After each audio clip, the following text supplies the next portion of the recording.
Hey everyone, it's Cristi Jessee, and today I'm at Plaza San Juan in Punta Cana. It's a Sunday morning, so it's not very busy. There's a lot of businesses closed, but I'm just going to show you around and we're going to have a real talk about spiritual warfare and witchcraft. So come along with me. So this is the parking lot for Plaza San Juan. You can see they've got a Pizza Hut over there, the Taco Bell. Same shopping center where they've got the IKEA and the Serena Market where we were the other day. So this market is not um, as large as like Downtown Mall or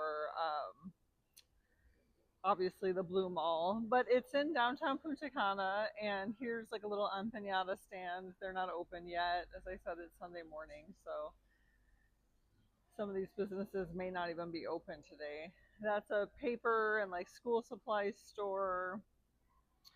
They've got a Samsung store here where they've got like home theater systems. As I mentioned before, there's a lot of new construction here, and so a lot of people who move here, they go into those types of places to get set up. Oh, look at that. Can you imagine having a TV that big? That wouldn't even fit in our apartment on the wall. But yeah, you can get it here. Here's an empty kiosk. Some of these stores are new. This is like a gift shop. I think this is a new store. I haven't seen this one before. I don't even know what this is called, but it's like a gift shop. They've got some cute stuff in there. This is eyeglasses. They've got a rent a scooter.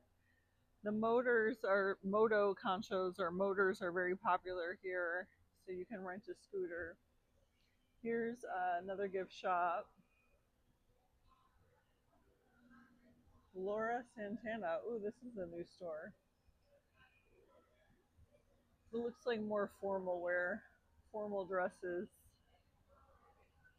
And here's a jewelry kiosk. There's a new restaurant down here I'm kind of thinking about trying. Um, this is the office, the mall office, or the plaza office. This is a bank here. I actually have an account there, but I never use it. It's kind of difficult for Americans to get bank accounts here. You kind of have to go through a lot of paperwork. There's a FedEx store. And here's like a healthy smoothie and snacks. So this is the place I was thinking about trying, Umami. I think it's like Japanese burger place. So I might try it and set up over here because I've been wanting to try this place for a while. It's kind of loud. Oh, he's cleaning the floor. But they've got a dessert case, pay less. I'm not crazy about this store, pay less. Marlon likes it, but I'm not crazy about it. They've got like a fragrance kiosk here.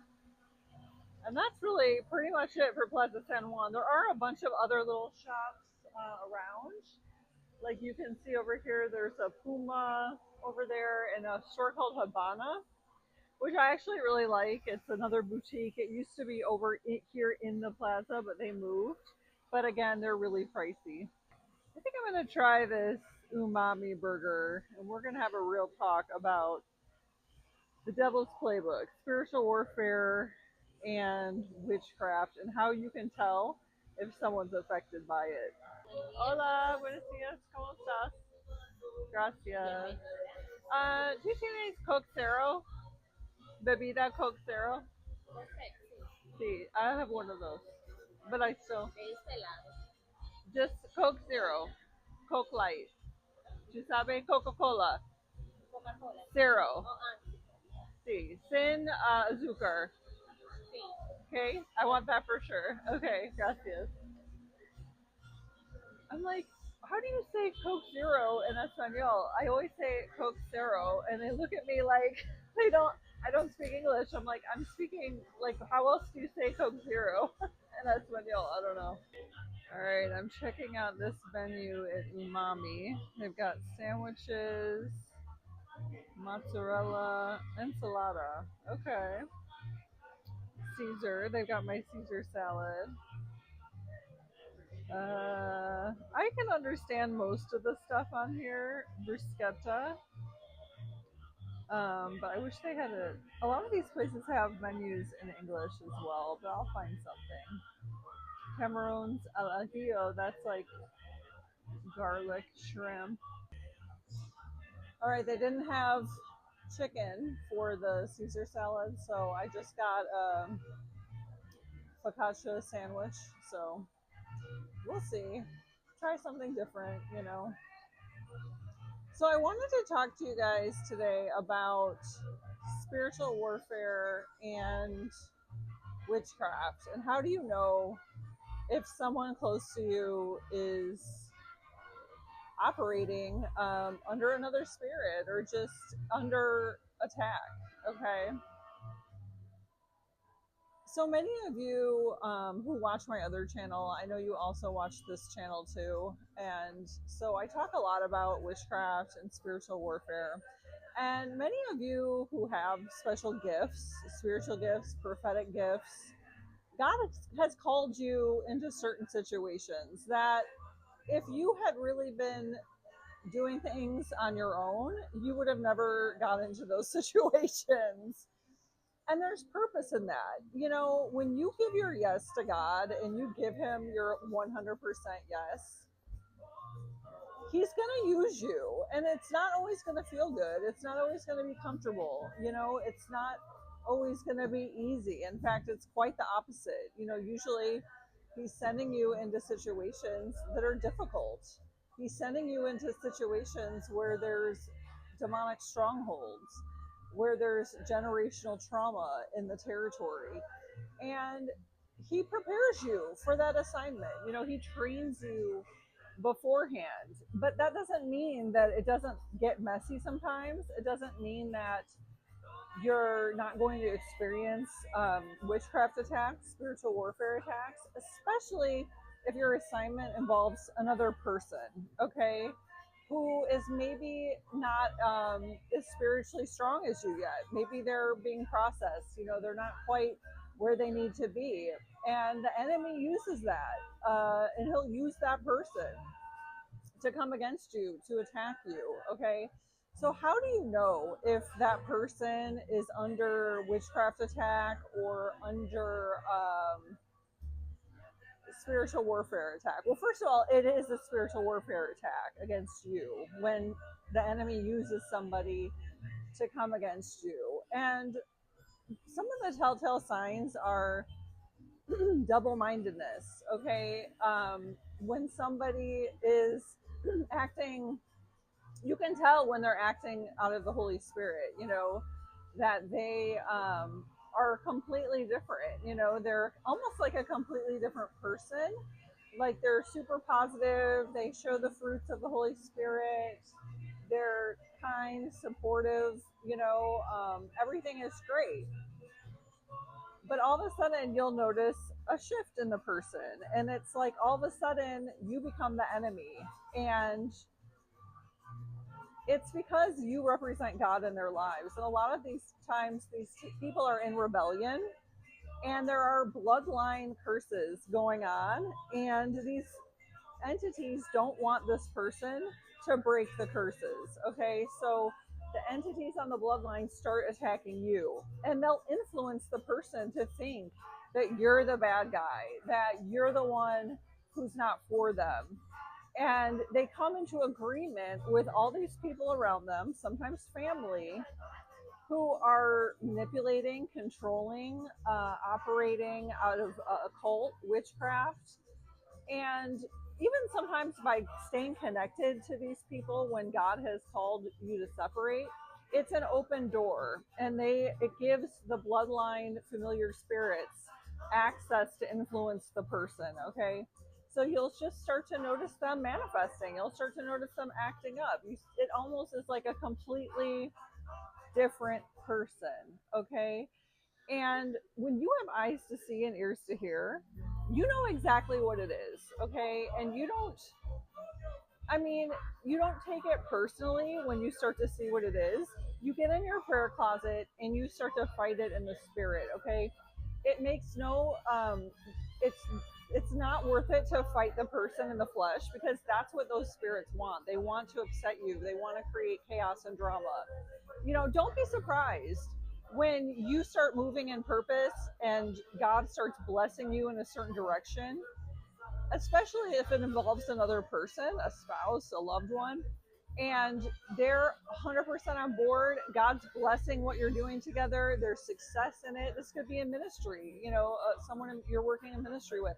And all of a sudden that person starts to sabotage what God is doing.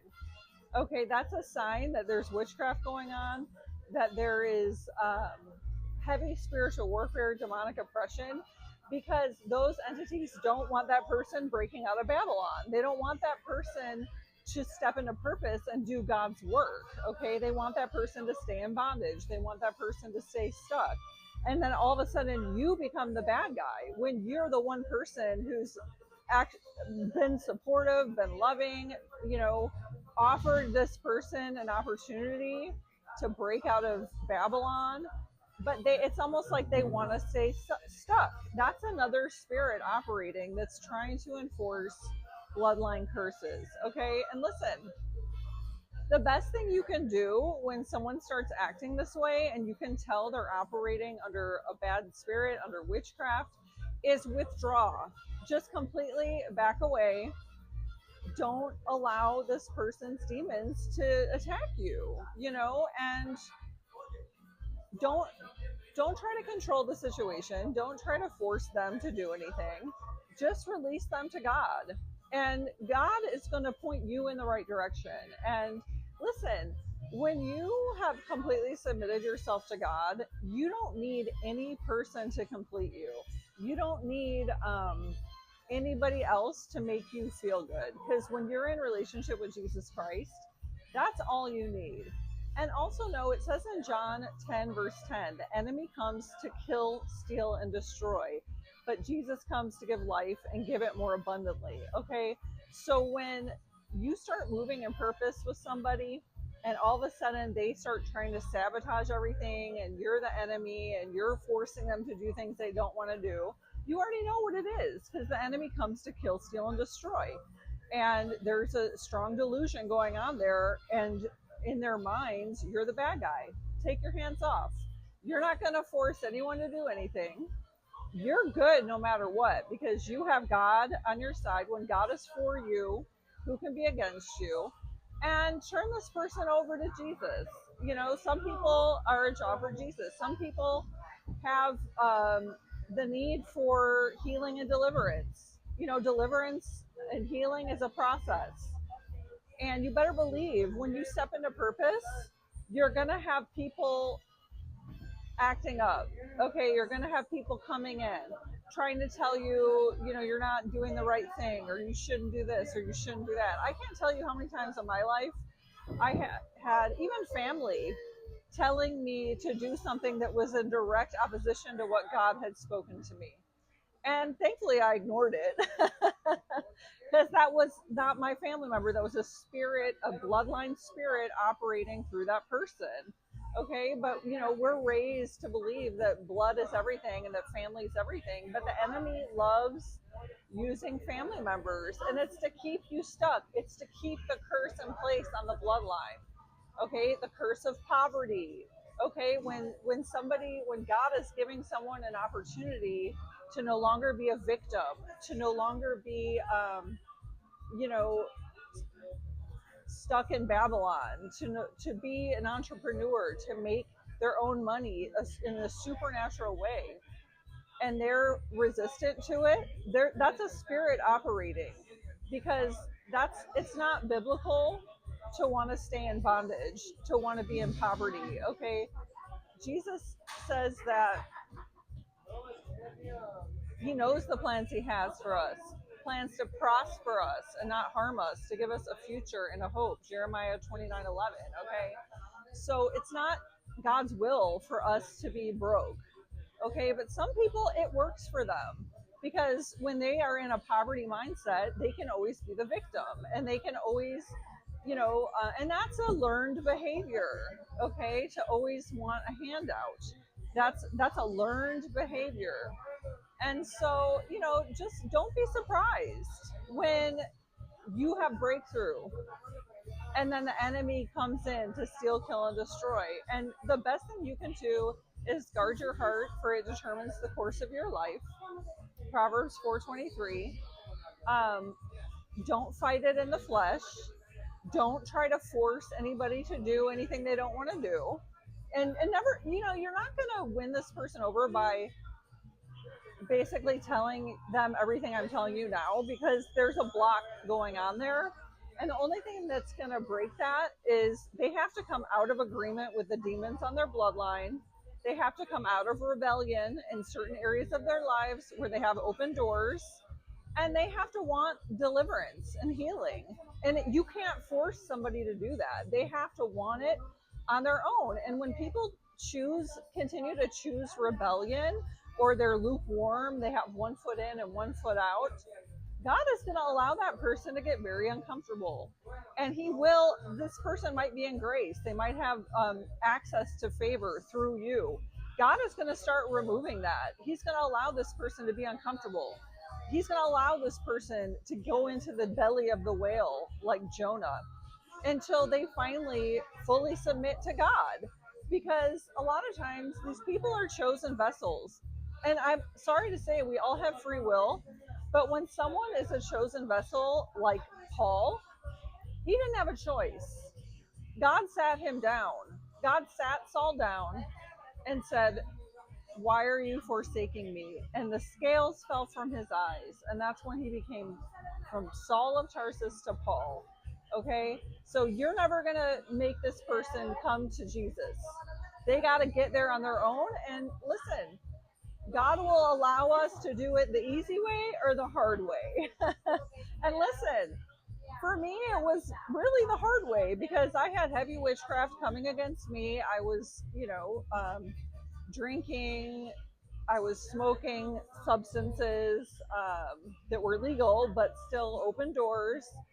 And, I always called myself a Christian, but my heart was far from God by the way I lived my life. I was in fornication, and God allowed it. He'll give us what we choose until we get so uncomfortable, and he'll allow the witchcraft. He'll allow us to be blind till we get to that point where we really just cry out to him and say, "Lord, I need wisdom and discernment here. Why do these toxic cycles keep happening in my life? Why am I constantly in bondage? Why?" And when I prayed that prayer, God started taking me through a healing and deliverance process. I had a lot of entities working through me that I had given access to. And not only that, bloodline stuff, okay? Childhood trauma that needed to be healed. Demons will come in through childhood trauma. They don't play fair, especially with someone who's anointed. Okay, so don't be surprised. And if anything, gracias, take it as an announcement when the enemy attacks you like this, because the end has already been written. Okay, your Hollywood ending has already been written. All of these attacks are announcements. There's nothing that the devil can do to shut the open door the Lord has set before you. Revelation 3:8. So you continue on in purpose, set boundaries, guard your heart, and pray for this person, but release them to the Lord. And don't allow them to have access to you when they're operating out of the wrong spirit. And don't force anyone to do anything they don't want to do, because that's controlling and manipulating and Jezebel. And you don't want to operate out of that spirit.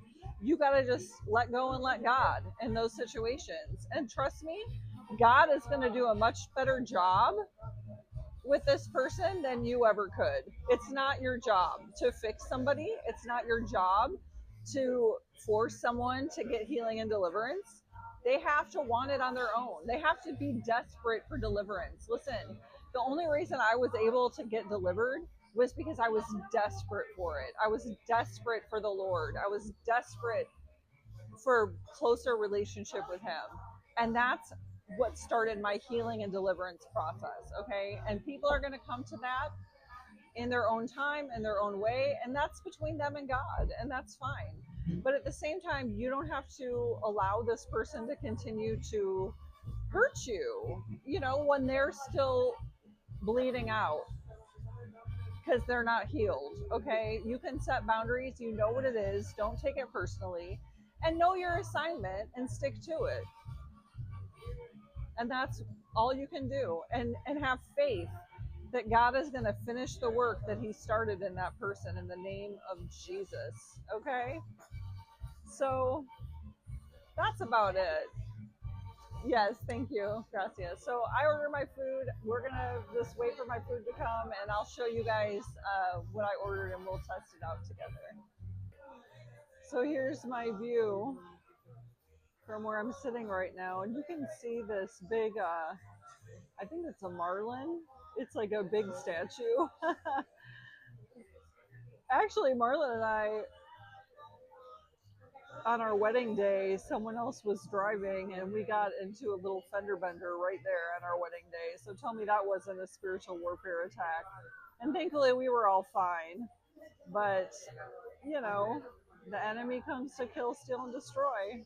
But we still got married that day, much to the dismay of many witches. All right, so the sandwich came. This is the focaccia classico. It's got prosciutto, pesto, mozzarella. I probably won't be able to finish this, but it looks really good. All right, let's give this sandwich a try. This does look very good. Ooh, it's warm.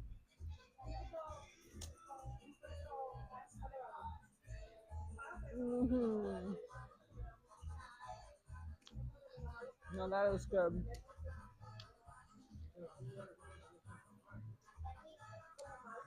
It's like a panini. I like a good panini, and that is perfect. I'm not gonna lie. Usually, I'm more of a fan of like chicken than I would be like a prosciutto, but they didn't have chicken on the menu here, so pretty good. I would definitely recommend. I love pesto too.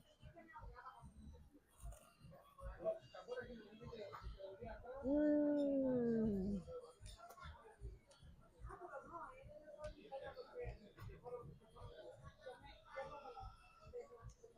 I'm definitely gonna eat here again. Thumbs up for Umami in San Juan Plaza in Punta Cana.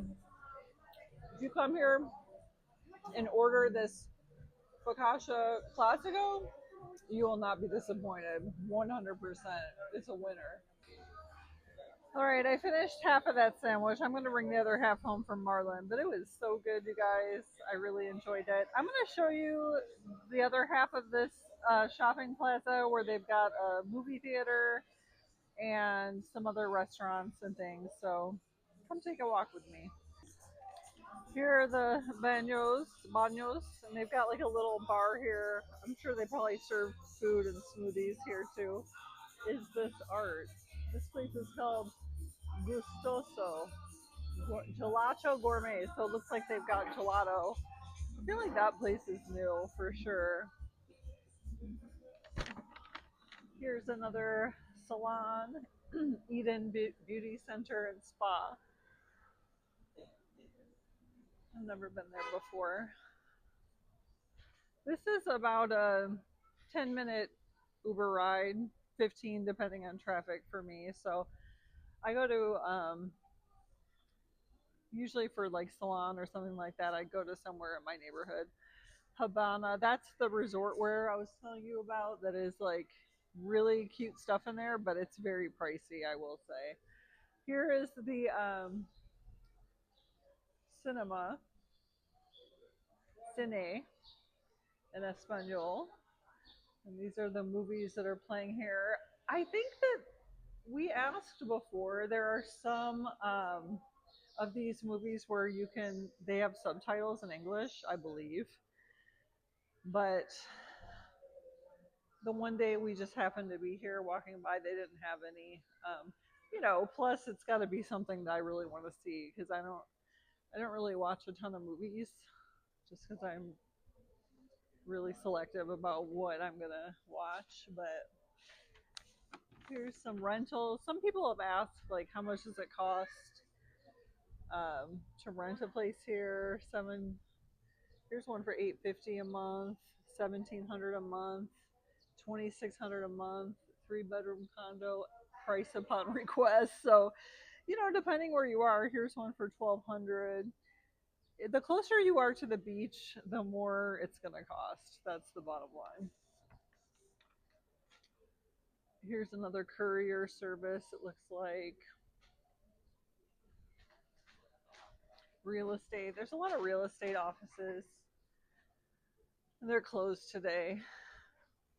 Here's the dentist office, dental health. I feel like their dental services here are less expensive than in the United States.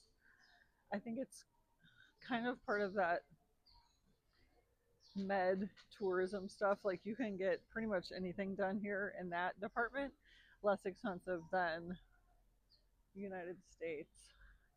That straight across there is a restaurant called Noah. They are very good. I've eaten there several times. Very good restaurant. Hopefully, I'm not gonna. This is not a crosswalk, but there's not a ton of traffic. This is kind of the other half of. I don't even know if this is still considered San Juan Plaza. I think it is. There's a Roxy Quicksilver store, another Honda motor dealership. You can see they've got. I believe you can rent them here too, but I probably would never rent one because, well, first of all, we have a motor, but Marlon won't teach me how to drive it. He says it's too dangerous. And I'm like, whatever. I don't really have a huge desire. I just told him, fine, but if I ever need to go to the market or something, then you have to drive me. And he does. We just coordinate it with his time, his afternoons. Techno gym. There's a bunch of restaurants over here. That's I think Noah's back there. There's this is another med spa here, where they do like Botox and fillers. This one is a Chinese restaurant. I've never eaten here before. There's an Italian restaurant there. There's another restaurant there called Cabana, which was super fancy inside. Marlon and I ate there once, and I just thought it wasn't very good, and it was overpriced. But I thought the decor was very nice. But I ordered like a curry dish, which was probably my first mistake to order that here because they don't do curry. They really don't do curry here. It's not like Jamaica where they do a lot of curry and jerk chicken, and they don't like their spices here. So it was just kind of bland. It wasn't very good. All right, you guys, I hope you enjoyed our little talk and the tour of the Plaza San Juan, or the San Juan Plaza, depending on how you want to say it. And I hope you enjoyed this video. If you haven't yet subscribed to the channel, please subscribe.